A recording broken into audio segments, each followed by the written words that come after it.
Imagine this. You're minutes away from finishing a complex Roblox studio build, or finally grinding for that rare Blue Lock Rivals style, when suddenly, everything freezes. Error codes flood your screen, friends vanish from your list, and #Roblox down starts trending globally. This wasn't just a glitch, it was a full-scale platform collapse on June 3, 2025, hitting over 107,000 users in the US alone according to Down Detector's live outage tracker. For nearly 12 hours, developers faced get-place info failure errors and broken asset loading, while players saw games like Grow a Garden hemorrhage 300,000 active users in minutes. Today, we dissect every layer of this digital disaster, from server failures to creator panic, plus explosive updates like Flee the Facility's spring event and controversial regional pricing policies. Stick around, this is Roblox news you can't afford to miss. The chaos began around 7:27 p.m. Eastern Time, with Down Detector logging a staggering 99,000 incident reports within minutes, peaking at 107,000 by 7:56 p.m. Users across the US reported identical symptoms: frozen games, failed friend list loading, and infinite joining loops. But for creators, the crisis was far worse. Roblox Studio threw critical errors like get place info failure with code 504, a server timeout indicating Roblox's back-end infrastructure couldn't process requests. Assets refused to load, disabling key tools and forcing pop-ups warning some studio features are disabled. Developers on the official forum lamented lost progress, with one stating they were on a roll when crashes wiped hours of work. Even after partial restorations, instability plagued the platform. Images and UI elements remained broken, and users were advised not to edit games until servers fully stabilized. This wasn't just a blip. It exposed critical vulnerabilities in Roblox's server architecture, especially under peak traffic from mega-hit experiences like Grow a Garden, which was actively shedding players mid-session as systems failed. While players raged on social media, creators faced a dual crisis: broken tools and an impending economic shakeup. Amid the outage, Roblox quietly enabled regional pricing for avatar items, a system auto-adjusting UGC costs based on a user's location.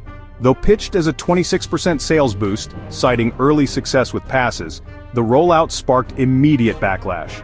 Developers feared exploitation via VPNs to buy cheaper items, noting Roblox's vague signals for detecting location spoofing were untested at scale.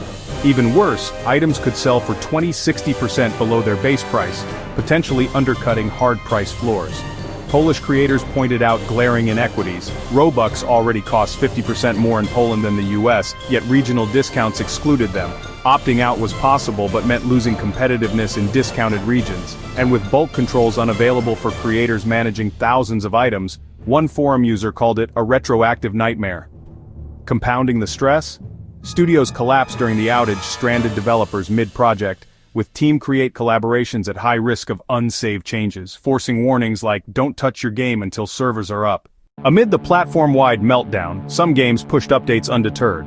Flee the Facility launched its springtime event, a last-minute bloom featuring flower-covered lobbies, 5 limited-time item bundles, and reduced fog on maps like Homestead and Nuclear Plant. The event runs until June 17th, though overshadowed by the Arsenal collaboration quest ending June 23rd.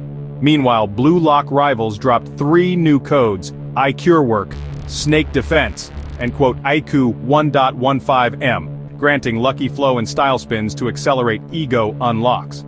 But redemption required level 10 and group membership, leaving many locked out during downtime.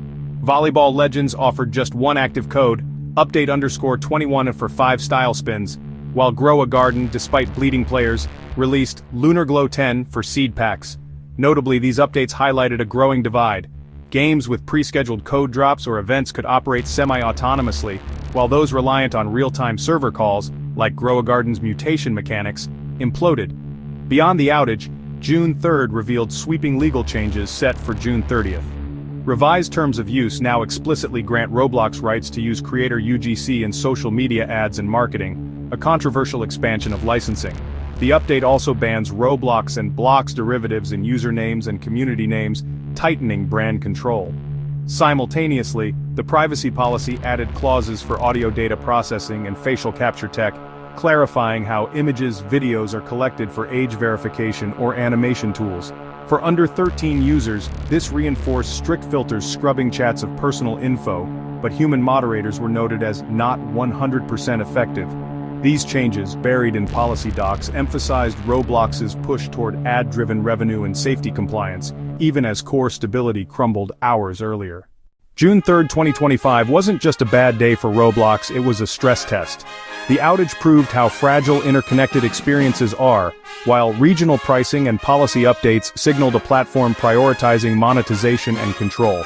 Yet resilience shone through. Developers troubleshooting in forums, games like Flee the Facility deploying events mid-chaos, and players sharing #RobloxDown memes to cope. What's your take? Can Roblox prevent another blackout? Sound off below. Smash like if this breakdown helped you, subscribe for deeper dives, and hit the bell, because when Roblox wobbles we report. Stay savvy, creators.